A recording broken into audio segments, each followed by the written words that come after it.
Hello friends, welcome to GK mind game. ಪ್ರಶ್ನೆಗಳ ಸಂಪೂರ್ಣ ಮಾಹಿತಿಗಾಗಿ ವಿಡಿಯೋನ ಎಲ್ಲೂ ಸ್ಕಿಪ್ ಮಾಡದೆ ಕಂಪ್ಲೀಟ್ ಆಗಿ ನೋಡಿ. ಇವತ್ತಿನ ಪ್ರಶ್ನೆಗಳಲ್ಲಿ ಮೊದಲನೇ ಪ್ರಶ್ನೆ, ಹಾಳಾದ ಲಿವರ್ ಅನ್ನು ಸರಿಪಡಿಸುವ ಶಕ್ತಿಯುತ ಆಹಾರ ಪದಾರ್ಥ ಯಾವುದು? ಆಪ್ಷನ್ಸ್: ಎ ಅಣಬೆ, ಬಿ ಕಾಶಿ ಸೊಪ್ಪು, ಸಿ ಕರಬೂಜ ಬೀಜಗಳು, ಡಿ ಮರಗೆಣಸು.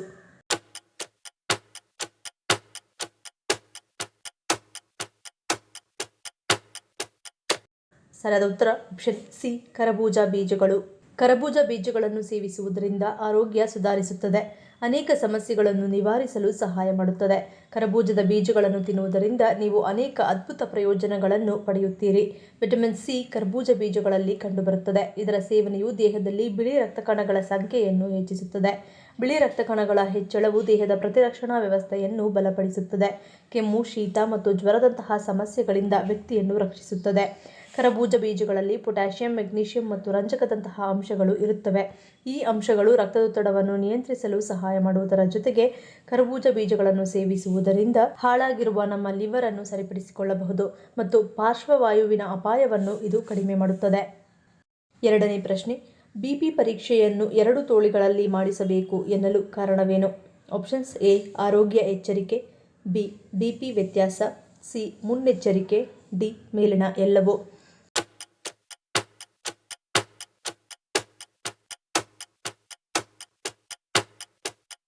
ಸರಿಯಾದ ಉತ್ತರ ಆಪ್ಷನ್ ಡಿ ಮೇಲಿನ ಎಲ್ಲವೂ. ಬಿಪಿ ಪರೀಕ್ಷೆ ಮಾಡಿದಾಗ ಎಡ ಮತ್ತು ಬಲ ಕೈಗಳಲ್ಲಿ ಸ್ವಲ್ಪ ವ್ಯತ್ಯಾಸವಾಗುವುದು ಸಾಮಾನ್ಯವಾಗಿದೆ. ಆದರೆ ಈ ವ್ಯತ್ಯಾಸ 10 mmHg ಹೆಚ್ಚಿದ್ದರೆ ಅದು ಆರೋಗ್ಯ ಎಚ್ಚರಿಕೆಯ ಮುನ್ಸೂಚನೆಯೂ ಆಗಿರಬಹುದು. ಎರಡೂ ಕೈಗಳಲ್ಲಿನ ಬಿಪಿ ವ್ಯತ್ಯಾಸವು ಹೃದಯಾಘಾತ, ಸ್ಟ್ರೋಕ್ ಮುಂಚಿತ ಎಚ್ಚರಿಕೆಯಾಗಿರಬಹುದು. ಎರಡೂ ಕೈಗಳಲ್ಲಿ ಪರೀಕ್ಷಿಸಿದ ಮೇಲೆ ಹೆಚ್ಚು ಬಿಪಿ ಇರುವ ಕೈಯನ್ನೇ ಮುಂದಿನ ಪರೀಕ್ಷೆಗಳಿಗೆ ಬಳಸುವುದು ಉತ್ತಮ. ಮನೆಯಲ್ಲಿ ಬಿಪಿ ಪರೀಕ್ಷೆ ಮಾಡುವವರು ಮೊದಲ 2 ರಿಂದ 3 ದಿನ ಕೈಗಳ ಬಿಪಿ ವ್ಯತ್ಯಾಸ ಹೃದಯಾಘಾತ ಅಥವಾ ಹೈಪರ್ಟೆನ್ಷನ್ನ ಮುನ್ಸೂಚನೆಯೂ ಆಗಿರಬಹುದು. ಹಾಗಾಗಿ ಇದು ಜೀವವನ್ನು ಉಳಿಸುವ ಉಪಾಯವಾಗಿದೆ. ಆರೋಗ್ಯದ ದೃಷ್ಟಿಯಿಂದ ಎರಡೂ ಕೈಗಳನ್ನು ಪರಿಗಣಿಸಿ. ನಿಮ್ಮ ಹೃದಯದ ಸುರಕ್ಷತೆಗೆ ಇದು ಅತಿ ಅವಶ್ಯಕ. ಮೂರನೇ ಪ್ರಶ್ನೆ, ರಾಮ, ಲಕ್ಷ್ಮಣ, ಸೀತೆ ವನವಾಸ ಅನುಭವಿಸಿದ ಕಾಡು ಈಗಿನ ಯಾವ ರಾಜ್ಯದಲ್ಲಿದೆ? Options: A Chhattisgarh, B Haryana, C Gujarat, D Andhra Pradesh.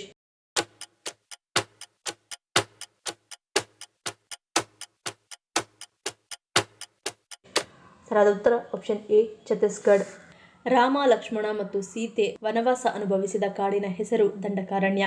ತಮ್ಮ 14 ವರ್ಷಗಳ ವನವಾಸದ ಅವಧಿಯನ್ನು ಇಂದಿನ ಅಲಹಾಬಾದ್ ಸಮೀಪದ ಸಿಂಗರೌರದಿಂದ ಆರಂಭಿಸಿ ನಂತರ ಕೊರಯಿ, ಪ್ರಯಾಗ, ಚಿತ್ರಕೂಟ, ಸತ್ನಾ ಮೂಲಕ ದಂಡಕಾರಣ್ಯ ಪ್ರವೇಶ ಮಾಡುತ್ತಾರೆ.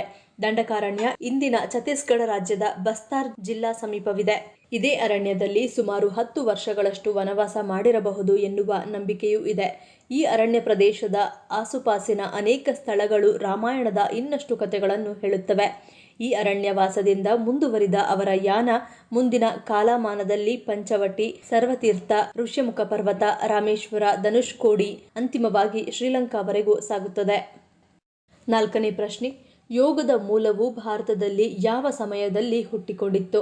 ಆಪ್ಷನ್ಸ್: ಎ ಕ್ರಿಸ್ತಪೂರ್ವ 1500, ಬಿ 3000, ಸಿ 800, ಡಿ 200.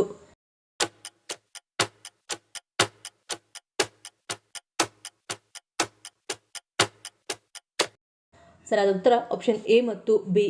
ಯೋಗವು ಭಾರತದಲ್ಲಿ, ವಿಶೇಷವಾಗಿ ಇಂದಿನ ಪಾಕಿಸ್ತಾನ ಮತ್ತು ವಾಯವ್ಯ ಭಾರತದ ಭಾಗಗಳಾದ ಹರಪ್ಪ ಮತ್ತು ಮೊಹಂಜದಾರೊದಲ್ಲಿ ಉಗಮವಾಯಿತು. ಇದು ಸಿಂಧೂ ಕಣಿವೆ ನಾಗರಿಕತೆಯ ಸಂಸ್ಕೃತಿಯೊಂದಿಗೆ ಸಂಬಂಧಿಸಿದೆ. ಯೋಗದ ಆರಂಭವು ಕ್ರಿಸ್ತಪೂರ್ವ 3000ದಿಂದ 1500ರ ಆಸುಪಾಸಿನಲ್ಲಿ ಎಂದು ಭಾವಿಸಲಾಗಿದೆ. ವೇದಗಳು ಮತ್ತು ಉಪನಿಷತ್ತುಗಳಲ್ಲಿ ಯೋಗದಂತಹ ಧ್ಯಾನ ಮತ್ತು ಆಧ್ಯಾತ್ಮಿಕ ಅಭ್ಯಾಸಗಳ ಉಲ್ಲೇಖಗಳಿವೆ. ಯೋಗ ಪ್ರಾಚೀನ ಕಾಲದಲ್ಲಿ ಭಾರತದಲ್ಲಿ ಹುಟ್ಟಿದ ಒಂದು ದೈಹಿಕ, ಮಾನಸಿಕ ಮತ್ತು ಆಧ್ಯಾತ್ಮಿಕ ಸಾಧನೆಯಾಗಿದ್ದು, ಇದನ್ನು ಜಗತ್ತಿನ ಅತಿ ಹಳೆಯ ಪಥಗಳೊಂದಿಗೆ ಪರಿಗಣಿಸಲಾಗಿದೆ. ಹರಪ್ಪ ಮತ್ತು ಮೊಹಂಜದಾರೊದಲ್ಲಿನ ಪತ್ತೆಯಾಗಿರುವ ಶಿಲಾಮುದ್ರೆಗಳ ಮೇಲೆ ಯೋಗಾಸನದಂತಿರುವ ಕುಳಿತುಕೊಳ್ಳುವ ಭಂಗಿಯಲ್ಲಿ ಇರುವ ಮೂರ್ತಿಗಳ ಚಿತ್ರಣಗಳಿವೆ. ಈ ಹಿಂದೆ ಪಶುಪತಿ ಮಹಾದೇವ ಎಂಬ ದೇವರು ಯೋಗಾಸನದಲ್ಲಿ ಕುಳಿತಿರುವ ಶಿಲಾಮೂರ್ತಿ ದೊರೆತಿದ್ದು, ಇದನ್ನು ಯೋಗದ ಮೂಲ ಗುರುತುಗಳೆಂದು ಹಲವರು ಊಹಿಸುತ್ತಾರೆ. ಐದನೇ ಪ್ರಶ್ನೆ, ಹುತ್ತದ ಮಣ್ಣನ್ನು ಬಳಸುವುದರಿಂದ ಯಾವ ಕಾಯಿಲೆ ದೂರವಾಗುತ್ತದೆ? ಆಪ್ಷನ್ಸ್: ಎ ಚರ್ಮರೋಗ, ಬಿ ಕಣ್ಣಿನ ಸಮಸ್ಯೆ, ಸಿ ಕೀಲು ನೋವು, ಡಿ ಮೇಲಿನ ಎಲ್ಲವೂ.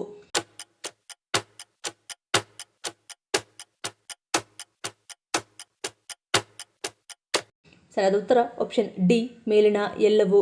ಹುತ್ತದ ಮಣ್ಣು ಕೀಲು ನೋವಿನ ಪರಿಹಾರಕ್ಕೆ ತುಂಬಾ ಪರಿಣಾಮಕಾರಿಯಾಗಿ ಕೆಲಸ ಮಾಡುತ್ತದೆಯಂತೆ. ಚರ್ಮ ರೋಗಕ್ಕೂ ಹುತ್ತದ ಮಣ್ಣನ್ನು ಬಳಸಬಹುದು. ಸೋರಿಯಾಸಿಸ್ಗೂ ಕೂಡ ಇದು ಪರಿಹಾರವನ್ನು ನೀಡುತ್ತದೆ. ಕಣ್ಣಿನ ಮೇಲ್ಭಾಗದಲ್ಲಿ ಮಣ್ಣಿನ ಪ್ಯಾಕ್ ಹಾಕಿಸಿಕೊಳ್ಳುವುದರಿಂದ ಕಣ್ಣುರಿ, ತುರಿಕೆ, ಗ್ಲೂಕೋಮಾ ಇರುವವರಿಗೆ ಒಳ್ಳೆಯ ಸಹಕಾರಿ. ಸೋಸಿ ಸಂಗ್ರಹಿಸಿಟ್ಟ ಹುತ್ತದ ಮಣ್ಣಿಗೆ ನೀರು ಬೆರೆಸಿ ಮುಖಕ್ಕೆ ಹಚ್ಚಿಕೊಳ್ಳುವುದರಿಂದ ಮೊಡವೆ ಬರುವುದಿಲ್ಲ. ಇದ್ದ ಮೊಡವೆ ಕಲೆ ನಿವಾರಣೆಯಾಗುತ್ತದೆ. ಚರ್ಮ ನುಣುಪಾಗುತ್ತದೆ. ಕಣ್ಣಿನ ಸುತ್ತ ಇರುವ ಕಪ್ಪು ಕಲೆಗಳನ್ನು ಸಹ ನಿವಾರಿಸುತ್ತದೆ ಮತ್ತು ಕಣ್ಣಿನ ಆಯಾಸವನ್ನು ಕಡಿಮೆ ಮಾಡುತ್ತದೆ. ತಣ್ಣೀರಿನ ಪ್ಯಾಕ್ ಹಾಕಿಸಿಕೊಳ್ಳುವುದಕ್ಕಿಂತಲೂ ಹೆಚ್ಚಾಗಿ ದೇಹದಲ್ಲಿ ನೀರಿನ ಅಂಶ ಹೆಚ್ಚು ಕಾಲ ಉಳಿಯುವಂತೆ ನೋಡಿಕೊಳ್ಳುತ್ತದೆ. ಜೊತೆಗೆ ಚರ್ಮದ ಮೌಲ್ಯವನ್ನು ಸರಿಯಾಗಿರಿಸುತ್ತದೆ. ದೇಹದಲ್ಲಿ ಸುಗಮ ರಕ್ತ ಸಂಚಾರಕ್ಕೆ ಹುತ್ತದ ಮಣ್ಣು ಅನುವು ಮಾಡಿಕೊಡುತ್ತದೆ.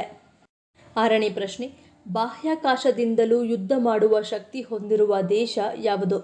Options A America, B Russia, C China, D Bharat.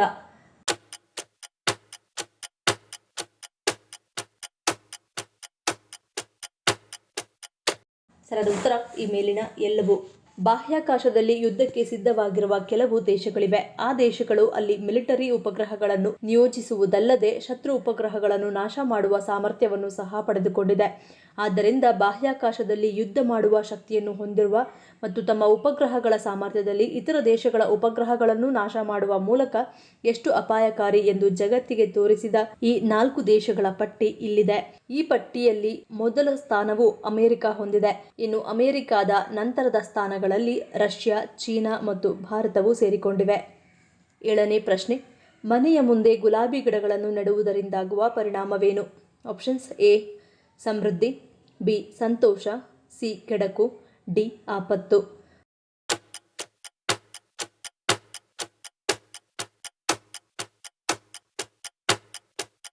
ಸರಿಯಾದ ಉತ್ತರ ಆಪ್ಷನ್ ಎ ಮತ್ತು ಬಿ. ವಾಸ್ತುಶಾಸ್ತ್ರದ ಪ್ರಕಾರ ಗುಲಾಬಿಗಳನ್ನು ಪ್ರೀತಿಯ ಸಂಕೇತವೆಂದು ವಿವರಿಸಲಾಗಿದೆ. ಇದಲ್ಲದೆ ಅವುಗಳನ್ನು ಮನೆಯಲ್ಲಿ ಇಡುವುದರಿಂದ ಸಂತೋಷ ಮತ್ತು ಸಮೃದ್ಧಿ ಬರುತ್ತದೆ. ಮನೆಯಲ್ಲಿ ಗುಲಾಬಿ ಗಿಡವನ್ನು ನೆಡುವುದು ಸಹ ಬಹಳ ಶುಭ. ಇದು ಮನೆಗೆ ಸಕಾರಾತ್ಮಕ ಶಕ್ತಿಯನ್ನು ತರುತ್ತದೆ ಮತ್ತು ನಕಾರಾತ್ಮಕತೆಯನ್ನು ಓಡಿಸುತ್ತದೆ ಎಂದು ಹೇಳಲಾಗುತ್ತದೆ. ಇದಲ್ಲದೆ ಗುಲಾಬಿ ಗಿಡವು ಲಕ್ಷ್ಮೀ ದೇವಿಯ ನೆಚ್ಚಿನ ಸಸ್ಯಗಳಲ್ಲಿ ಒಂದಾಗಿದೆ. ಆದ್ದರಿಂದ ಮನೆಯ ಆವರಣದಲ್ಲಿ ಈ ಗಿಡವನ್ನು ನೆಡುವುದರಿಂದ ಲಕ್ಷ್ಮೀ ದೇವಿಯ ಆಶೀರ್ವಾದ ಸಿಗುತ್ತದೆ ಎಂದು ವಿದ್ವಾಂಸರು ಹೇಳುತ್ತಾರೆ. 8ನೇ ಪ್ರಶ್ನೆ, ಐಬ್ರೋ ಶೇಪ್, ಥ್ರೆಡ್ಡಿಂಗ್ ಅಥವಾ ಮುಖದ ವ್ಯಾಕ್ಸ್ ಮಾಡಿಸುವುದರಿಂದ ಯಾವ ಸಮಸ್ಯೆ ಕಾಣಿಸಿಕೊಳ್ಳುತ್ತದೆ ಎನ್ನುತ್ತಾರೆ? ಆಪ್ಷನ್ಸ್ ಎ ಸೋಂಕು, ಬಿ ಮೆದುಳು ಹಾನಿ, ಸಿ ಕ್ಯಾನ್ಸರ್, ಡಿ ನರಹಾನಿ.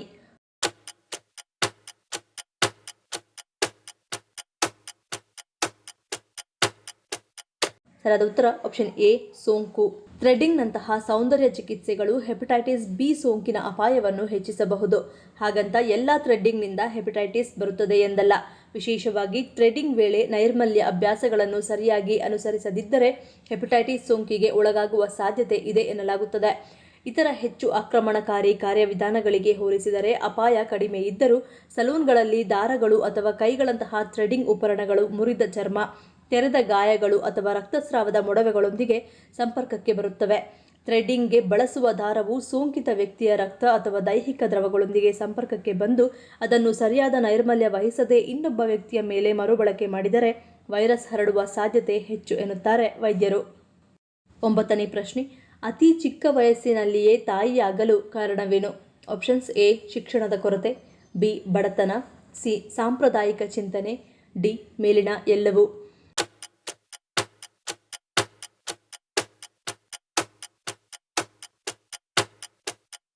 ಸರಿಯಾದ ಉತ್ತರ ಆಪ್ಷನ್ ಡಿ ಮೇಲಿನ ಎಲ್ಲವೂ. ಚಿಕ್ಕ ವಯಸ್ಸಿನಲ್ಲಿಯೇ ತಾಯಿಯಾಗುವ ಪ್ರಕರಣಗಳು ಪ್ರಪಂಚದಾದ್ಯಂತ ಇನ್ನೂ ಒಂದು ಸವಾಲಾಗಿದೆ. ಈ ಪ್ರವೃತ್ತಿ ವಿಶೇಷವಾಗಿ ಆಫ್ರಿಕನ್ ಮತ್ತು ದಕ್ಷಿಣ ಏಷ್ಯಾದ ದೇಶಗಳಲ್ಲಿ ಕಂಡುಬರುತ್ತವೆ. ಅಲ್ಲಿ ಶಿಕ್ಷಣದ ಕೊರತೆ, ಅರಿವಿನ ಕೊರತೆ, ಬಡತನ ಮತ್ತು ಸಾಂಪ್ರದಾಯಿಕ ಚಿಂತನೆಗಳು ಇದರ ಹಿಂದಿನ ಪ್ರಮುಖ ಕಾರಣಗಳಾಗಿವೆ. ಈ ಪ್ರಶ್ನೆಗಳಲ್ಲಿ ನೀವು ಎಷ್ಟು ಪ್ರಶ್ನೆಗಳಿಗೆ ಸರಿ ಉತ್ತರವನ್ನು ಕೊಟ್ಟರೆ ಅನ್ನೋದನ್ನು ಕಮೆಂಟ್ ಮಾಡಿ ತಿಳಿಸಿ. ಈ ವಿಡಿಯೋ ನಿಮ್ಗೆ ಇಷ್ಟ ಆಗಿದ್ದರೆ ಮರೀದೆ ಲೈಕ್ ಮಾಡಿ, ಶೇರ್ ಮಾಡಿ, ಸಬ್ಸ್ಕ್ರೈಬ್ ಮಾಡಿ. ನನ್ನ ಚಾನಲ್ನ ಇನ್ನೂ ಸಬ್ಸ್ಕ್ರೈಬ್ ಮಾಡಿದೆ ಹಾಗೆ ವಿಡಿಯೋಸ್ ನೋಡ್ತಿದ್ರೆ ಪ್ಲೀಸ್ ಸಬ್ಸ್ಕ್ರೈಬ್ ಮಾಡಿ, ಸಪೋರ್ಟ್ ಮಾಡಿ. ಮತ್ತೊಂದು ಇಂಟ್ರೆಸ್ಟಿಂಗ್ ವಿಡಿಯೋಂದಿಗೆ ಸಿಗ್ತೀನಿ. Until love you all, take care.